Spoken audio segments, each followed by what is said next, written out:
Hello anybody, and welcome back to Let's Play Mario & Luigi Superstar Saga. I'm Mr. Devious, or just Deeb, and in the last episode we got new hand powers in the form of Brothers moves, Fire Brothers and Thunder Brothers. I just showed off the first, and this is the second.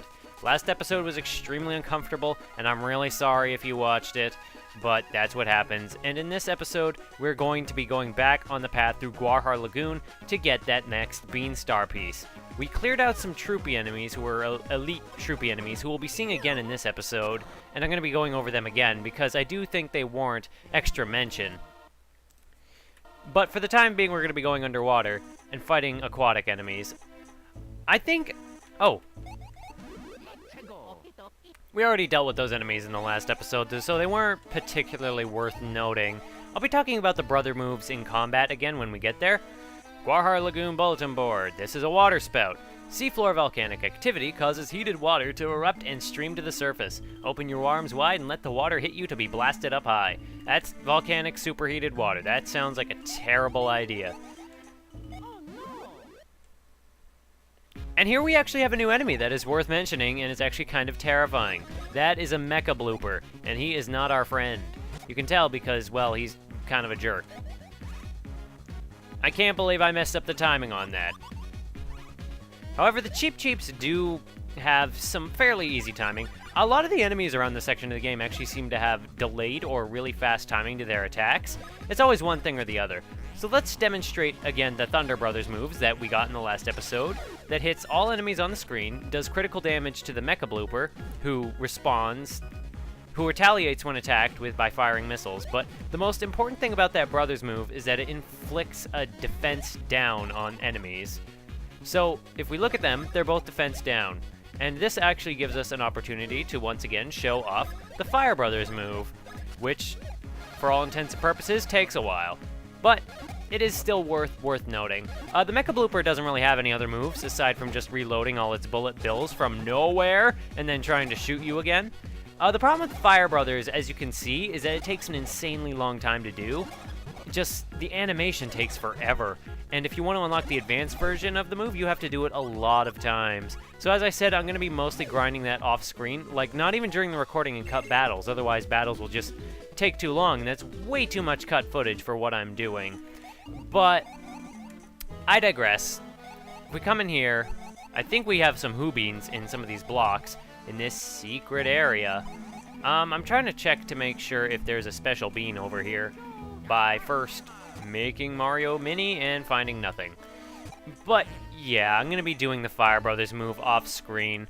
In terms of Brothers moves, it's probably one of the worst, just for the length of how long it takes, and it's a little more expensive, and I don't think it does as much damage as, say, just a flat-out Splash Brothers, your Jump Brothers move from the beginning of the game does. And if you screw up any of the fireballs any way you probably through it, that just that brings the move to an end. If one of them hits Luigi, that's the end of it. You can do that move and only end up doing like 9 or 8 damage, or 18 damage. Anyway, as I said before, Gwarhar Lagoon looks pretty big, and it's more linear than it looks, but like an earlier dungeon that we did, Chucklehuck Woods, we'll be coming up to a point where we'll have a choice in what kind of tasks we can do. Now, like the other dungeons in this game, specifically Chucklehuck Woods and Stardust Fields, this dungeon is specifically sort of here to test your skills with your brother's moves, is what I want to say. Like, how do I word this better? This is basically your final test or whatever,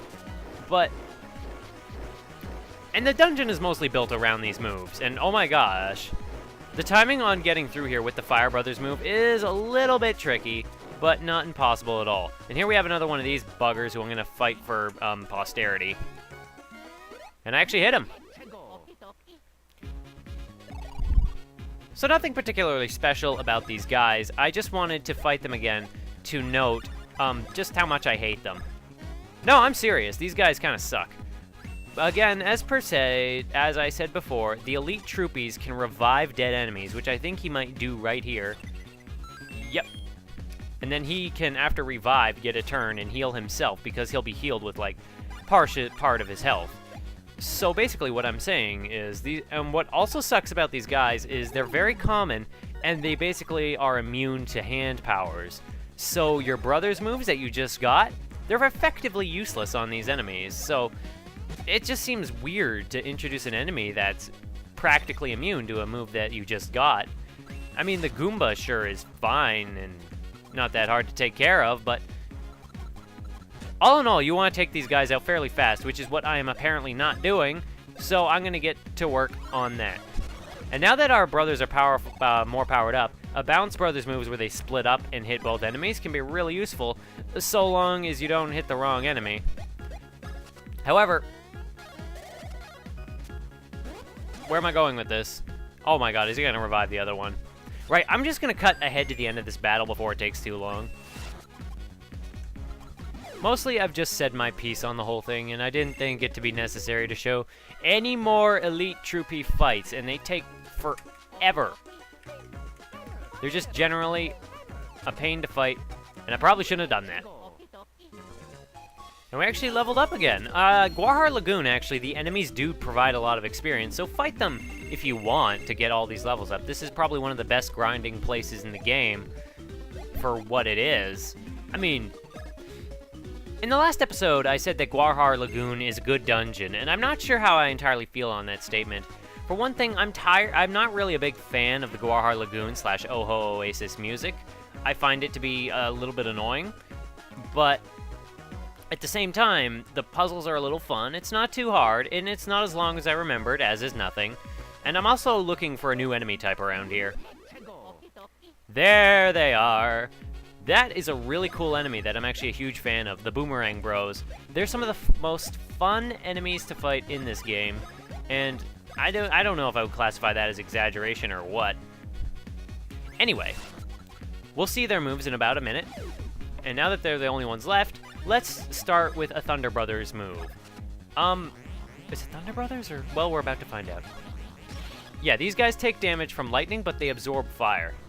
Now these guys, with their cool anime shades, anime triangle shades, will throw their boomerangs at Mario and Luigi, depending on the twinkle in their glasses. If it's in the right lens, they'll aim for Mario, left lens is Luigi. Sometimes they'll only aim for one brother, sometimes they'll aim for both with their way they curve it around, and sometimes, depending on where they're standing in the battle, like if they're standing way too up close to the brothers, they will only be able to hit one just based on the curve of the boomerang.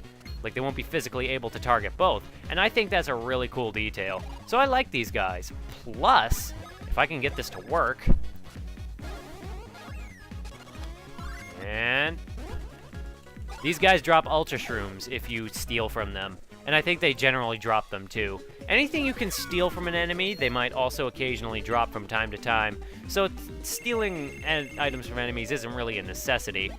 So what are we going to put in for Mario? We're going to put it into his health because he needs health. And help. Up down here on the beach, and this should be his vacation time. Remember how this was vacation time for these two after they after they stopped Cacletta, and then they're now Princess Peach has been kidnapped, and what am I even doing here? So we got a new mechanic here. Well, not really. I'm not even going to read that signpost on the board. It's basically just pushing a block around with the spinny move, and because of the way it operates, in order to reset its location, you have to leave the room and come back, and by doing that, it's moved back, and all you get to do by pushing it to the right is to get a bean like I just did, which isn't really worth it in the long run. Let's check our beans for a moment. 73 Chuckle Beans. You do not need that many beans. Although you can make unlimited coffee, you don't really need it. Like, you can always make more coffee, which always offer permanent stat boosts, which is great and all, but, you know, it's not really necessary. So we've actually come to the main hub area of Gwarhar Lagoon. From here we can go west, we can go west, east, and then also... Well, I think if we go this way, we actually have two choices of direction to go. So for the time being, we shall go eastward to Unforgotten Lands. We sort of have a choice. We have 3 paths we have to go on, and it's kind of reminiscent of collecting the fruit beans in the fruit beans. Not the Chocola fruits. That's what they were called. So here we have a semi-puzzle, I guess, where we need to get the platform over to somewhere where we can use it. It's not really a puzzle so much, and if we come over there and search suspicious areas, we can find Who Beans. Little note on the Who Beans is that they are the rarest bean in the game, so you really need to scrounge for them if you want to make the respective copies. I forget what stats they boost, but we'll see, and there might be a reason they're so rare. Chuckle Beans and Who Beans also seem to be like the most limited because, well, you find them in blocks and in the ground respectively, and once you find them all, you can't just get more like you can get Woo Beans from enemies in battle or He Beans from minigames. Anyway, pushing that statue does the first part of our level completion. Wah! I don't even know. But anyway, yeah. However, even though Chuckle Beans and Who Beans in their initial supply are very limited, it's no big deal because aside from the Chuckle Beans being fairly limited, the Chuckle Beans are not fairly limited. There's like a million of them in the game. Aside from the Chuckle Beans being limited in their ultimate supply, I finally got that out. I'm sorry. And the Who Beans being even more rare and even more limited, there is a minigame later on that can be played that actually lets you earn more Chuckle Beans and more Who Beans, so that's nice. Alright, there is another enemy we haven't fought yet on the beach, and we're gonna look for him. Also, just in general, I really like the animations quality and the stance and how animated the Boomerang Brothers is and how stylish they are. I think there should be more Koopas like this. I think that the design of Koopas in general is kind of has become fairly homogenized. So I feel that more unique designs like these would be worth giving a look-see. And there he is, only aiming for Luigi. Anyway, we're just gonna finish this guy off because he's asking for it. We're still looking for that new enemy. Oh no. It's also worth mentioning that the Thunder Brothers move is a lot easier to unlock its advanced version because of how much faster it is. You know, now that I think about it, there are some overall enemies of them on the overworld that we can deal with, so I won't worry about it too much in this episode. So from here we have a choice. We can either go this way and go underwater, or go this way and do a challenge. And according to the clock, I think I'm gonna go this way because it is ultimately more quick. More quick. We've tried to go down there and we can't. Whereas the other path sort of had us do lightning ability, this one is mostly based in the fire ability. So first we're gonna put Mario in the back, and that's gonna move a boulder, and we have to get to the end and press that button within 10 seconds. Oh no, we don't have any time. Oh wait, we gotta set Luigi's butt on fire, and we just gotta run all the way to the end, and then when we get to the end, we gotta hit the block, and then we will be free, and then we can open up the next path to go to the next area of this island. Whew. Easy enough, right? There's also a Chuckle Bean back there, but I'll get it later, whatever, I don't... There's the new enemy. Oh, it's a Cheep Cheep. Well, you think it's a Cheep Cheep, but... Arr. So when those guys jump, there's nothing you can do. I mean, you don't jump. However, the other version of that enemy is a giant shark, and as you can see, they'll intermix with each other, so you kind of forget who's who. And one is a shark and one's a Cheep Cheep, and depending on which one, it decides whether you jump or don't jump. That's basically their entire moveset. However, if you attack either one of them, well, if you attack the Cheep Cheep, he won't retaliate. If you attack the Bone Shark, he will retaliate. He will show himself as the Bone Shark and then retaliate. Cheep Cheep won't retaliate at all. A Sand Cheep, I think it's called. What is this fish doing in the sand anyway? How does it even... Like, I just realized that right now. I didn't think about it until now. Like, okay, I get the sand shark swimming through because it's like a skeleton, so it's already dead. But then we have that... Also, we leveled up again. I told you, this place is insane for like, experience. But yeah, I never really thought of a Cheep Cheep in the sand, a Sand Cheep. The Bone Shark makes sense. But that's just weird. If you eliminate just one of those guys, though, it'll make... Fell off one and landed right on another. Ah! And here we actually have 3. When there's 3, I believe 2 will be Cheep Cheeps and 1 will be a Bone Shark. Whereas... Oh god. Also, Bone Sharks inflict poison because they're rotten bones, I guess. Yep, 2 Bone Sharks, 1 Cheep Cheep. How do you deal with this situation? ideally you would hit more than one enemy at once, but just taking them out one at a time is also pretty effective. So here we're going to do the good old-fashioned Splash Brothers, which takes care of one of them, and then we're going to do Knockback Brothers, which takes care of another. Also, it does such massive damage that we don't really need to worry about it. The old brother moves get significantly more powerful than the new ones, I do believe, although the status debuff of Thunder Brothers does make it good enough to use regularly.